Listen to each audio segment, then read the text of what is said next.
चहा म्हणजे भारतीयांचा जीव की प्राण. प्रत्येक भारतीयाची सकाळची सुरुवात ही चहानेच होते.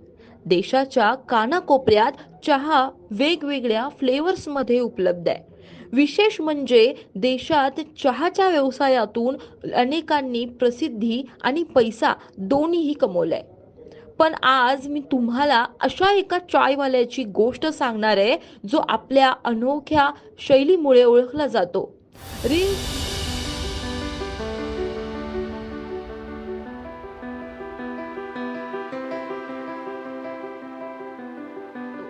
रील्स, यूट्यूब शॉर्ट्स यामध्ये तुम्ही डॉली चायवाल्याला अनेकदा पाहिलं असेल. हो, हा तोच डॉली आहे ज्याच्या चहाची भुरळ ही जगातील सर्वात श्रीमंत व्यक्तींपैकी एक बिल गेट्स यांना पडली.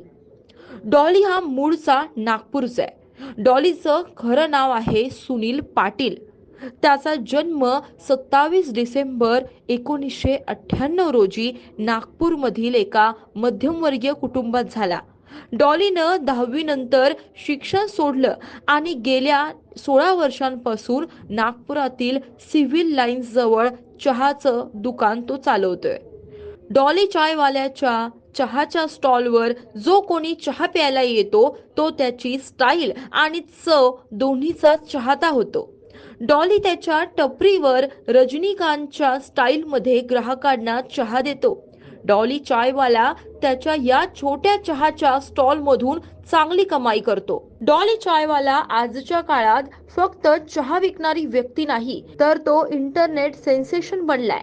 तो त्याच्या सोशल मीडियावर ब्रँड्स तसंच चित्रपटांची जाहिरात देखील करतो. त्याचे सोशल मीडियावर खूप फॉलोअर्स आहेत. डॉलीचे इंस्टाग्रामवर 1.6 दशलक्ष फॉलोअर्स आहेत. डॉलीने हे दाखवून दिलंय की व्यवसाय कोणताही असो, लहान असो किंवा मोठा, पण जिद्द असेल तर कोणतीच गोष्ट अशक्य नाहीये.